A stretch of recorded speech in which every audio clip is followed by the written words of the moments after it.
Lors de sa première descente dans sa base électorale en marge de ses vacances parlementaires, le député provincial Hippolyte Kabangou a pris les contrôles des cabines d'approfond dès le samedi 12 octobre 2024. En vrai soldat au front, cet élu du peuple est allé à la rencontre de la population pour récolter les désidératas de ses électeurs, comme le veut le us et coutumes parlementaires.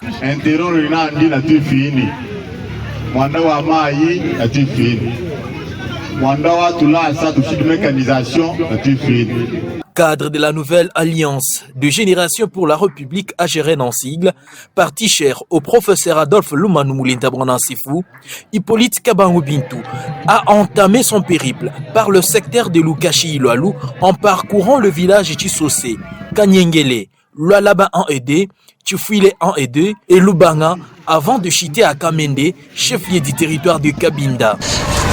On a passé du temps à l'hémicycle, il était temps aussi d'aller à la rencontre de notre base, discuter avec eux parce que nous ne sommes que des simples messagers.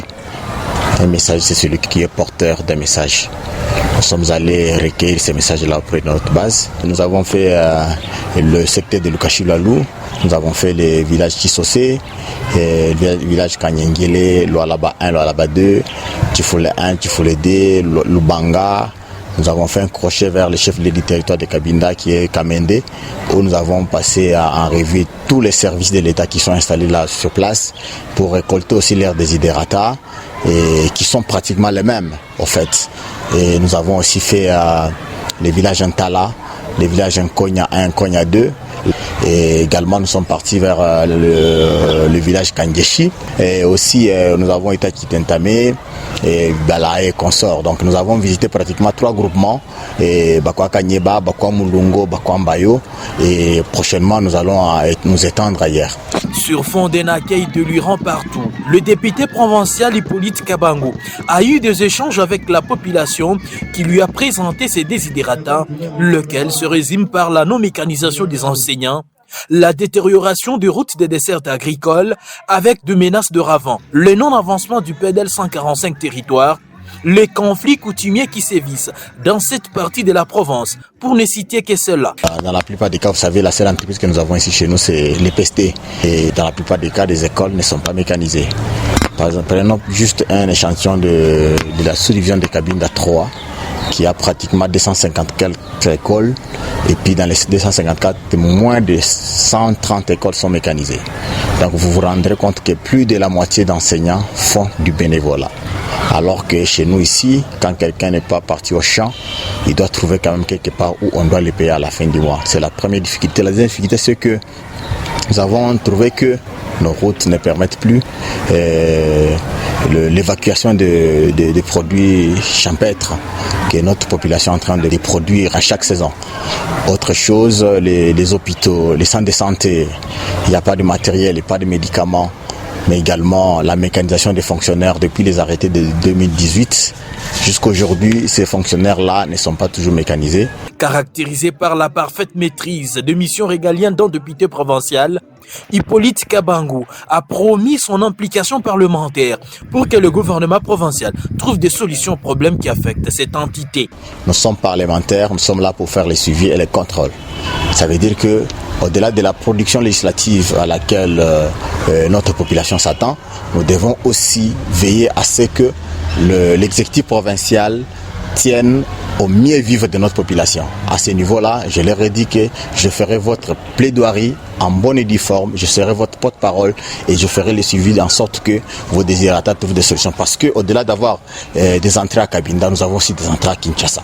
Nous allons essayer de combiner les deux entrées pour que, à la fin, nous puissions avoir des solutions aux problèmes de notre population. Visitant le centre de santé Kamende, cet élu du peuple a été estomaqué de constater que tout le matériel de cette structure sanitaire ont été volés par des infirmiers qui y ont été affectés. Loin de là, ce sont des femmes accouchées qui y sont gardées pour le non-paiement de frais de maternité. Solidaire, ce parlementaire a sur place apuré le facture de plus de 10 femmes accouchées. Nous avons trouvé des mamans qui avaient accouché au centre de santé de référence de Kamende. Là, nous avons pris en charge tous les frais d'accouchement. Également, nous avons amorcé quelques travaux de construction de puits d'eau dans certains villages, dans le groupement des Bakwambayo. Et on va continuer comme ça pour que nous puissions un tas soit peu soulager notre population. On a pensé à l'encadrement de la jeunesse, ça veut dire que dans le domaine du sport, on a pu donner quelques ballons dans toutes les écoles parce que apparemment on oublie que s'il faut développer le football, il faut commencer par les écoles.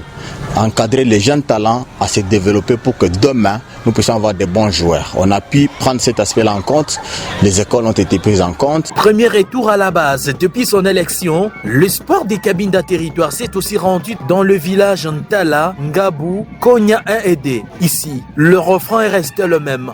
Le délabrement de la route, ainsi que la mécanisation des enseignants. À ceci s'ajoute la connectivité de villages par l'érection de ponts et passerelles. Et nous avons aussi fait les villages Ntala, les villages Konya 1, Konya 2. Là, il y a un sérieux problème d'une route de décès agricole qui essaie d'évacuer les produits champêtres qui viennent du grand village Moulemaï. Il y a une rivière là-bas au niveau des Kouloui qui pose problème. Alors, il faut qu'on interpelle l'autorité provinciale. Si on peut jeter un pont là-bas, ça permettrait à ce que le produit champêtre qui vient de Moulemaï puisse être évacué sur Kamende et puis pourquoi pas sur Cabinda aussi. Et également, nous sommes partis vers le village Kangeshi. Le village Kangeshi, là-bas, on a trouvé la rivière Sassa qui a déjà débordé. Ça fait plus de 3 ans que la rivière a débordé et il n'y a pas toujours de solution. C'est une route qui nous connecte vers les Olomami. Les Olomami, qui est une province sœur frontalière à la province de Lomami. Si nous sommes connectés à Olomami, ça veut dire que nous pouvons être ravitaillés en produits pétroliers, par exemple l'essence, le mazout et consorts, également en poissons salés, les chinchards et consorts. On pouvait, si on est connecté à la province de Olomami, je pense qu'on pourra trouver solution à certains de ces problèmes-là. Ma vision parlementaire, c'est de servir le peuple. Ça veut dire que nous sommes venus, je vous ai dit, la politique pour moi, je considère ça comme un service. Je suis venu rendre service et je me rendrai disponible pour que à chaque fois que je descends sur terrain, à chaque fois que je suis à l'hémicycle, je ne perde pas de vue que la population attend beaucoup de moi et je dois les servir. De Tchibala 1 et 2, en passant par Kangeshi et Chitentame, cet élu du peuple n'a pas hésité un seul instant à dialoguer avec les souverains primaires. Un projet bien déterminé, alors c'est pourquoi nous sommes dit aussi que Bitunga nous avons pris en compte comme Béchi, en machine et tout, nous avons pris en compte, moi je vais dire pour l'organisme.